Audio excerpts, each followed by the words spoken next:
Hey guys, welcome back to my channel. If you have not seen the first episode, make sure to go watch that. This is the second episode of my Stardew series, and I hope you guys enjoy it. Let's get right into it. I started off by just watering all of our crops, as we did buy a bunch of them before the end of last video.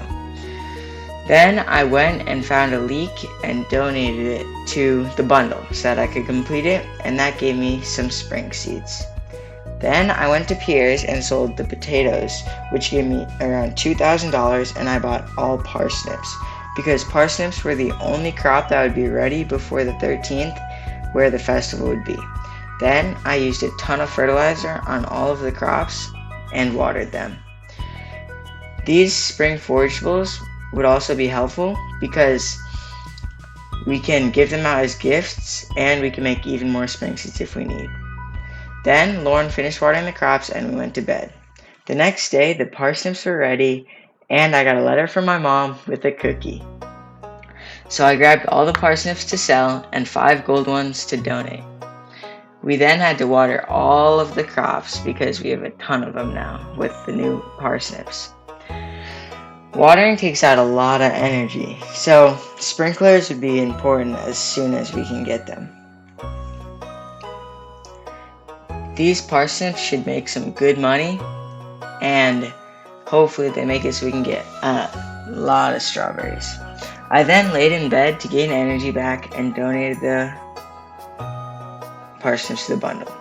I then grabbed a bread from the trash can and sold it so I could get up to the $2,000 mark and get the backpack.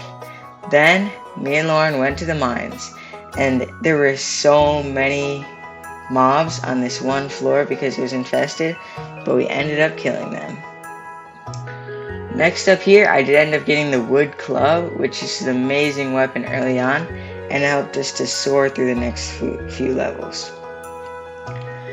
We did have some good luck today, and we were killing a lot of monsters and getting a lot of resources, but my energy was getting very low, so I used cherry bombs and then returned home and slept. Next, I put all of the copper into the furnaces, and the potatoes were ready to be harvested. So after that, I grabbed enough wood to make a second chest because we were filling up on resources very quickly, and we would need to make an organized chest system very soon. Then I went on and watered all the crops, and Lauren did most of the watering today, which was very helpful. Next, I just went right into the mines, hoping to get to the iron levels before the end of the day so that we could get iron and copper. I had some pretty good luck and was quickly able to make it to 35, getting a ton of copper on the way. I did use lots of copper for cherry bombs, but I still made a profit in copper. And then, also, having a glow ring for these dark floors were very helpful. Then I made it to floor 40, and I did use some cherry bombs as I was super low on energy and really wanted to get some iron. I did find this infested floor, and I used one of the bats to get a mine, and I made it to floor 45 right before the end of the day.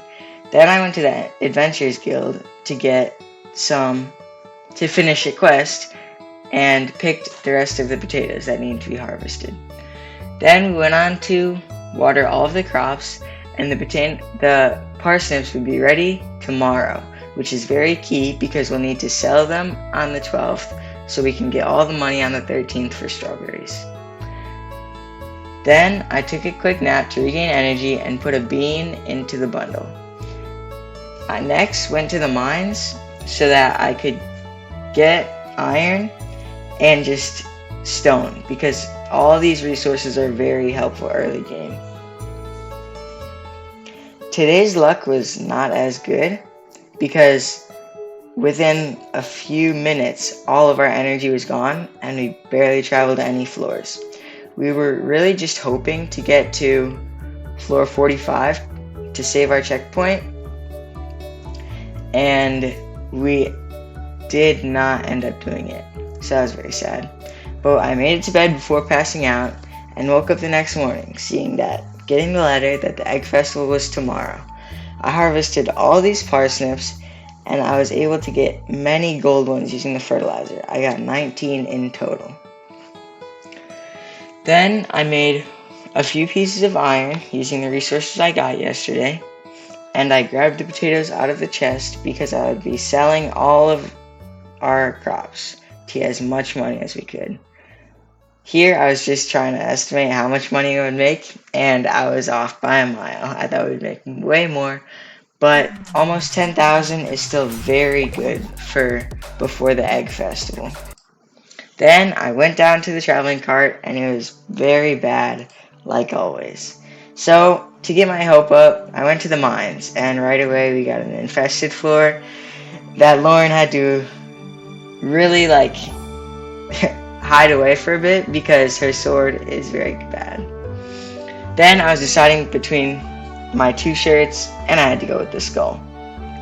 So I was carrying on alone, so I did end up leaving the mines so that I could donate 2 winter forageables and the wood and stone I had gathered. And this was right before bed, and I did make it to bed right before 2 a.m. And I was actually able to choose tiller, which makes crops even better. And I did get another 500, but Lauren did not check her mail, so she did not get the 500, which isn't that big of a deal, but it's 5 strawberries gone to waste.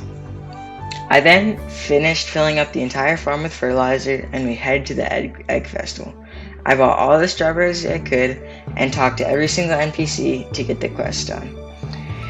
And I did end up talking to everybody except for Peter, which I would do the next day.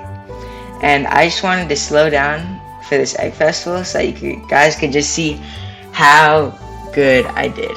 And I'm not going to talk, so you can just enjoy the egg festival.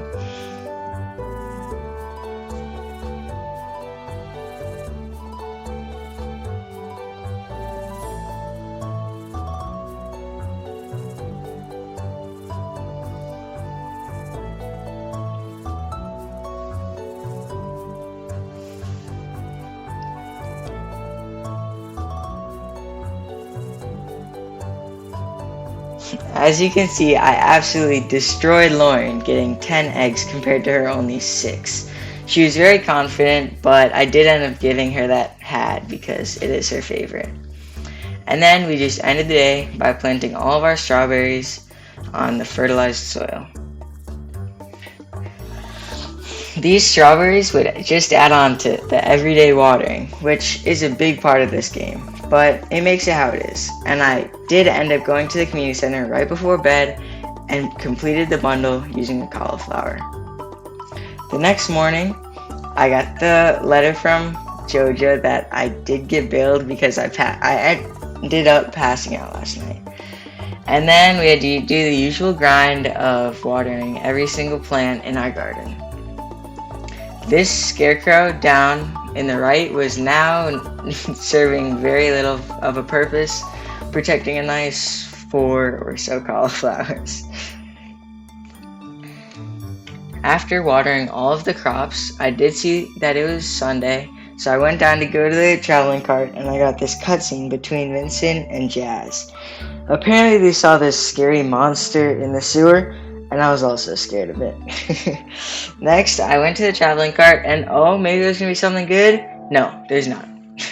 So I decided to fish for the rest of the day, and I had very low energy from watering, so I was really relying on these spring onions, and I had to eat one like every 2 minutes because, fishing takes a lot of energy. And I was able to catch quite a few fish, and I decided to turn my fishing so that I would hook Lauren in the face every time I cast. I was having some nice luck by getting my first gold star fish, so this is a very important part. But as you can see, I did have to eat a ton of these spring onions, and they did not last very long at all. This fish would be very important for getting money because in the early game, money is really the only thing you need. And that's why you plant all these crops like we did. Lauren did end up leaving before me, and I decided to catch one more fish, and then I ran home. And that is the end of the second episode. I hope you guys liked it so much, and make sure to like, comment, and subscribe. I'll see you guys in the next video.